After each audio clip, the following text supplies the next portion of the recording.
बिहार पंचायत चुनाव के दूसरे चरण की नामांकन हुई शुरू। वहीं प्रथम चरण का नामांकन का आज अंतिम दिन।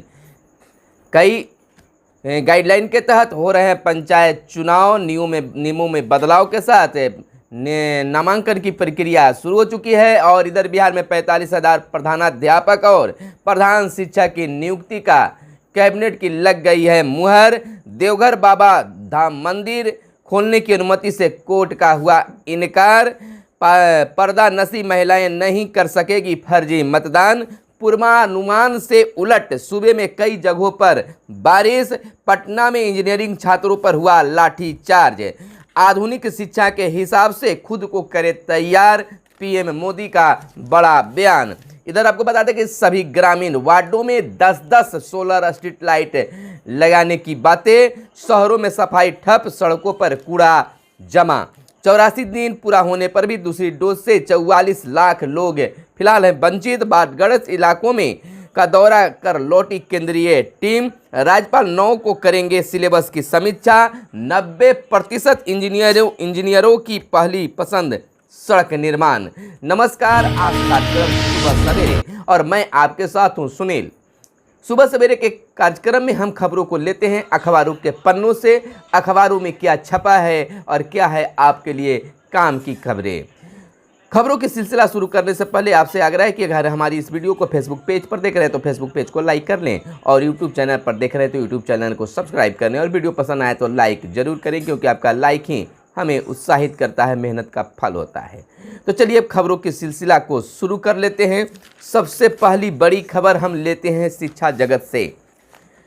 शिक्षकों की खाली पदों के भरने को लेकर जहां बिहार के शिक्षा मंत्री विजय कुमार चौधरी का बड़ा ऐलान हुआ है कि सभी खाली पदों को चरणवाइज ढंग से भरा जाएगा, प्रक्रिया चलती रहेगी और शिक्षकों का जो भी पद है उसका सृजन होते जाएगा, पद खाली नहीं रखा जाएगा। वहीं एक बड़ा फैसला बीते दिन बिहार कैबिनेट यानी नीतीश कैबिनेट से मुहर लगने के बाद मिल गई है। यानी कि जैसे ही पहले आपने सुना था 15 अगस्त के अवसर पर मुख्यमंत्री नीतीश कुमार ने ऐलान किया था कि सभी विद्यालयों में प्रधानाध्यापक और प्रधान शिक्षकों की बहाली होगी, उस पर अब कैबिनेट की मुहर भी लग गई है। यानी कि 45,000 प्रधानाध्यापक और प्रधान शिक्षक की नियुक्ति को लेकर बिहार कैबिनेट की मुहर लग गई है। बिहार कैबिनेट की बैठक में पदों को दी गई है मंजूरी। बीपीएससी करेगा बहाली। आपको बता दें कि 40,518 पद प्रधान शिक्षक के होंगे, 5,334 पद प्रधानाध्यापक के होंगे। आज भट्ट के अधीन होंगे शैक्षणिक केंद्र। 150 अंकों की होगी लिखित परीक्षा। इधर बिहार के शिक्षा मंत्री विजय कुमार चौधरी ने इसको लेकर कहा है कि प्राथमिक विद्यालय में प्रधान शिक्षक और उच्च माध्यमिक विद्यालयों में बिहार लोक सेवा आयोग द्वारा प्रधानाध्यापकों की प्रतियोगिता परीक्षा के माध्यम से सीधी नियुक्ति से राज्य के सरकारी विद्यालयों का शैक्षणिक माहौल बेहतर होगा। यहाँ की प्रशासनिक व अनुशासनिक व्यवस्था उत्तम हो जाएगी। प्रधान शिक्षक व प्रधानाध्यापक की सीधी नियुक्ति पर निर्णय के लिए मुख्यमंत्री जी को धन्यवाद भी दिया गया। तो निश्चित तौर पर अब बिहार के सभी स्कूलों में प्रधान शिक्षक और प्रधानाध्यापकों की नियुक्ति हो जाएगी, यानी कि विद्यालय का नेतृत्व मिल जाएगा। आपको बता दें, यह भी बता दें कि वर्षों से सभी विद्यालय, बहुत सारे तमाम 100% विद्यालय, कुछ विद्यालय को अगर छोड़ दे तो 100% विद्यालय प्रधानाध्यापक विहीन ही चल रहे हैं। प्रभारी प्रधानाध्यापक के नेतृत्व में ही विद्यालय का संचालन हो रहा है। लंबे अरसे से मांग भी उठ रही है कि प्रधान शिक्षकों की बहाली की जाए, प्रधान शिक्षकों की नियुक्ति की जाए, प्रमोशन दी जाए। अब इसको लेकर तैयारी अब तेज हो जाएगी। बीपीएससी के द्वारा परीक्षा ली जाएगी, 150 अंकों की परीक्षा होगी। इसके लिए खास खबर देखने के लिए आप हमारे साथ जुड़े रहिएगा। दूसरी बड़ी खबर पंचायत चुनाव को लेकर है। पंचायत चुनाव की प्रक्रिया अब तेज रफ्तार धरने लगी है। जहां गांवों में सरगर्मी तेज हो गई है तो मतदाताओं में भी उमंग आने लगा है और उम्मीदवारों की धड़कन भी बढ़ने लगी है। अब दिन और रात लोग एक करने लगे हैं मतदाताओं से मिलने में। सुबह उठते ही मतदाताओं के बीच रात्रि में भी, यानी कि लगातार शाम ढलने के बाद तक भी लोग मतदाताओं के बीच जमे बैठे नजर आ रहे हैं। यानी कि ग्रामीण क्षेत्रों में पंचायत चुनाव को लेकर सरगर्मी तेज हो गई है। वहीं सरकारी दफ्तरों में भी पंचायत चुनाव का असर दिखने लगा है। वहीं सरकारी विद्यालयों में भी, सरकारी स्कूलों में भी पंचायत चुनाव का असर दिखने लगा है, क्योंकि शिक्षकों का प्रशिक्षण भी शुरू हो गई है। ऐसे तो सभी विभागों में इसका असर अब देखने के लिए मिल रहा है। प्रशिक्षणों का दौर जारी है, जहां संस्थान में कर्मचारियों की उपस्थिति कम आंकी जा रही है जिस दिन प्रशिक्षण हो रहा है। ऐसे भी प्रखंड मुख्यालयों में जहां नामांकन हो रहे हैं वहां भीड़ भाड़ देखी जा रही है। आपको बता दें कि आज प्रथम चरण के नामांकन का अंतिम दिन है। वहीं बीते मंगलवार को दूसरे चरण के नामांकन की भी शुरुआत हो गई। आपको बता दें कि सबसे अधिक दावेदारी वार्ड सदस्य के पदों के लिए हो रही है। क्रेज बढ़ गया है वार्ड सदस्यों की। वार्ड सदस्यों में ज़्यादातर भागीदारी हो रही है। वहीं अब जो एक खबर आई थी कि अब मुखिया जी के साथ मुखिया जी से ज़्यादा सरपंच साहब की भागीदारी होगी पंचायत के विकास में, इस खबर को आते ही अब जहां मुखिया के लिए लोग दावेदार हुआ करते थे, आज सरपंच के लिए भी बोली लगने लगी है, यानी कि भागदौड़ होने लगी है। तो क्रेज बढ़ गया है सरपंच साहब का और वार्ड सदस्य का। नामांकन वापसी की अंतिम तिथि 18 सितंबर तक है। 125 नामांकन पत्र ऑनलाइन दाखिल किए गए हैं। दूसरे चरण का पहले दिन 13 सितंबर तक होगी नामांकन की प्रक्रिया। पहले चरण के क्षेत्रों में नामांकन का अंतिम दिन आज है, यानी लगातार जो है यह कार्यक्रम चल रही है। अगर बात विद्यार्थियों की कर ले तो कल पटना में इंजीनियरिंग के छात्रों पर पुलिस के द्वारा लाठीचार्ज की गई। लंबित है पहले सेमेस्टर की परीक्षा, छात्र प्रमोट करने की कर रहे थे मांग।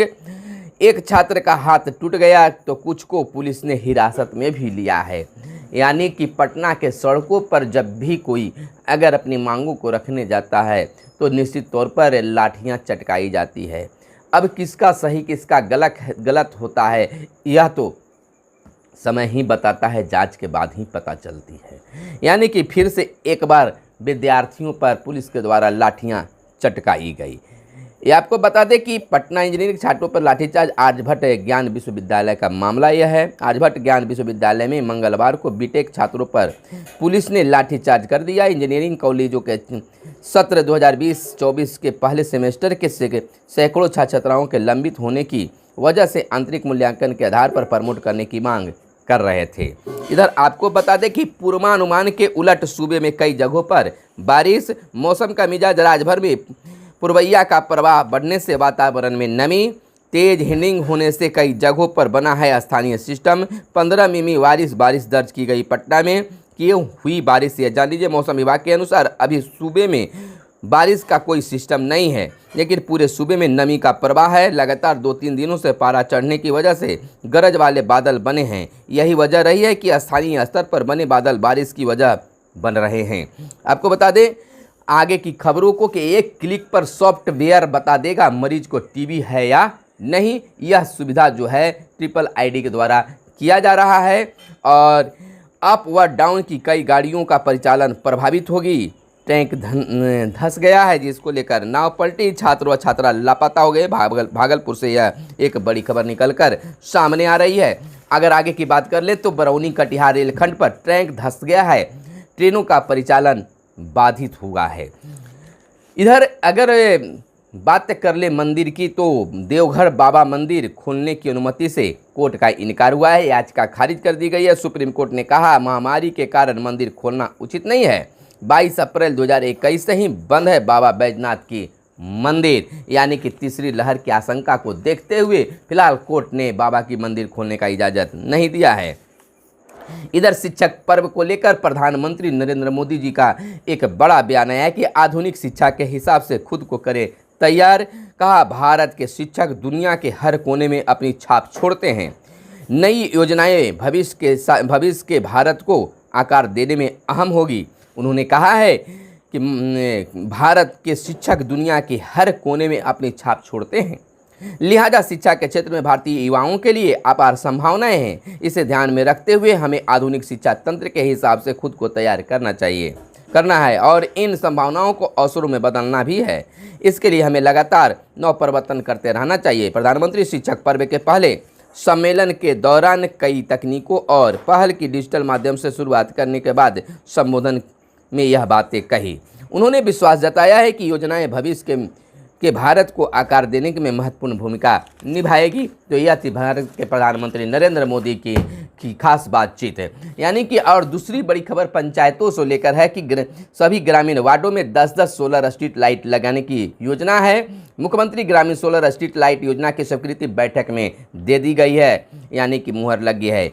ETS मशीन से होगी जमीन की मापी। अब एक मशीन है जिसका नाम है ETS, उस मशीन से राज्य के जमीन मापी होगी। ETS यानी इलेक्ट्रॉनिक टोटल स्टेशन, जिसका नाम हुआ ETS यानी कि इलेक्ट्रॉनिक टोटल स्टेशन मशीन का सहयोग लिया जाएगा ताकि मापी का कार्य और अधिक तेजी से हो सके और सटीक हो सके, बिल्कुल बेहतर ढंग से हो सके।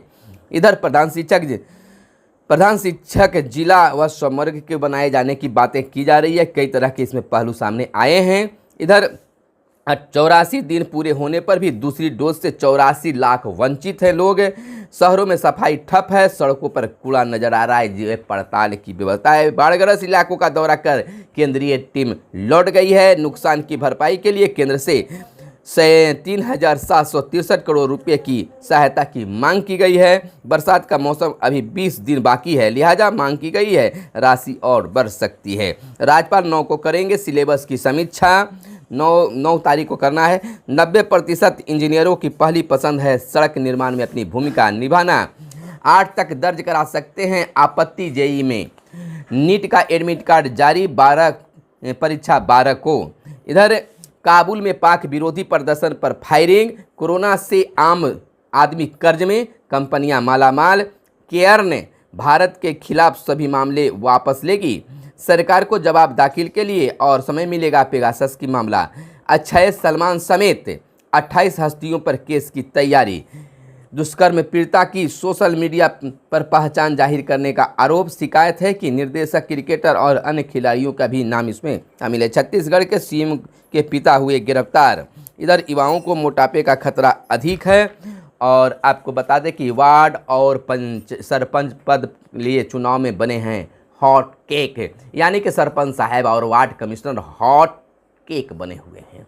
तो हॉट केक कैसे बने हुए हैं, उनका क्रेज कैसे बढ़ गया है और इसको लेकर वार्ड और सरपंच को लेकर क्रेज बढ़ा है, यानी कि मांग बढ़ी है। तो आखिर क्यों, इसको लेकर आप हमारे साथ बने रहें, दिखाएंगे अगले वीडियो में। फिलहाल दीजिए इजाज़त। धन्यवाद। जय हिंद, जय भारत, वंदे मातरम।